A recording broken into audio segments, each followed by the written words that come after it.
Hello guys, আসসালামু আলাইকুম। It's me Muzammel Hossain. আপনাদের সাথে ফ্রাইডের কিছু ভিডিও ক্লিপ শেয়ার করি। ফ্রাইডে শুক্রবার ছিল, আমার অফ ডে আসতো। দেন এখানে আমি নামাজ পড়ে ওয়ার্কআউটে যাই। ওয়ার্কআউট শেষ করে বাসায় আসি। সাডেনলি একটা কল আসে, একটা ক্লোজ ডিনারের ইনভাইট আসলো আমার। তো এখানের জন্য একটা ফর্মাল লুক নেওয়া জরুরি হয়ে গেছিলো। মানে জরুরি বলতে ওরা ইনভাইট বলছে যে ফর্মাল লুক। নর্মাল আমি ফর্মাল তেমন একটা ইউজ করি বা পড়ি না। তো ফর্মাল লুক নিয়ে বাড়াইলাম। বাড়িয়ে পেট্রোল পাম্পে যাওয়া লাগছে, গাড়িতে পেট্রোল আসলো না। পেট্রোল ডাললাম। পেট্রোল ডালার সাথে সাথে পেট্রোল পাম্পে গেলে আমার একটা কফি লাগে। আর ডিনারের ইনভাইটের টাইমিং ছিল রাইট 12টার দিকে। তো আমি তখন 9টার দিকে এখানে আসলাম। তো একটা কফি নিলাম। এডনক্সের কফি আমার খুবই ভালো লাগে। এখান থেকে বারোইলাম। বাড়ানোর পরে সিগন্যাল তো আর ইমারতে আসেই, লাইক দুবাই ঢুকলে সিগন্যাল দেয়। দেন যাই আমার ডেস্টিনেশনে পৌঁছিলাম। এখানে পৌঁছার পরে তো লাইক এখানের ওয়েদারও ওয়াও, লাইক ভিউ ওয়াও, অনেক ভালো লাগে। আমার এরকম আশা ছিল না। আর এখানে লোকেশনটার নাম আমার জানা নাই।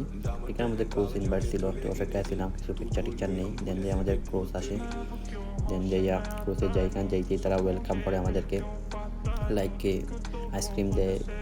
দেন যাইয়া আপনার আরও অনেক কিছু জুস টুস দেয় এখানে। আর আমি এখানে একটু আমরা ভিআইপি টিকিটই বুক করছিলাম। তোমার একটা এক্সপেন্সিভ না, 40 দিরহাম ভিআইপি টিকিট, 5 স্টার।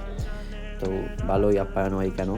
আর খাওয়ার দিক দিয়ে এটা বুফে ছিল আনলিমিটেড। একটু স্ট্রং খাবারই নেই, 12টার দিকে অলমোস্ট যে একটু খিদা লেগে আসলো। আর উপরে অনেক ফান অ্যাক্টিভিটিস আসলো, অনেক এনজয় হয়েছে। আশা করি সবার ভালো লাগবে ভিডিও। এইরকম ভিডিও যদি ভালো লাগে আমার কমেন্টে জানাইবা। ইনশাল্লাহ আমি আরও এইরকম ভিডিও দেওয়ার চেষ্টা করবো আপনাদেরকে।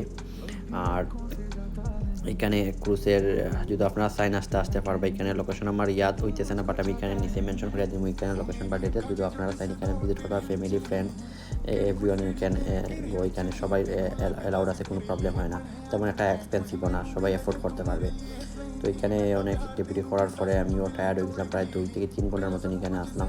এত সময় বাইরে থাকা আমার জন্য আমার ভালো লাগে। আমি বেশিরভাগই একটা প্রাইভেট এরিয়া পছন্দ করি। আর এখানে ক্লাউডিং বেশি ছিল। সপ্তাহের পরে এখানে অনেক ফান অ্যাক্টিভিটি করার পরে এখানে আমাদের টাইমও শেষ হয়ে যায়। আর আমি অপেক্ষা করতাম টাইম শেষ হয় না, টাইম শেষ হয় না। দেন দিয়ে লাস্ট এখানে ভিআইপি লঞ্চ একটা অপেক্ষা করি গাড়ির জন্য। দেন যাই ওইখান থেকে গাড়ি পার্কিং আসলো, গাড়ি পার্কিং থেকে নিয়ে আসি। দেন যাই এখান থেকে চলে আসি। ইয়াল্লাহ ভালো থাকবেন সবাই, দোয়া আমি ইয়াদ রাখনা। ইয়াল্লাহ ভাই, সালাম আলাইকুম।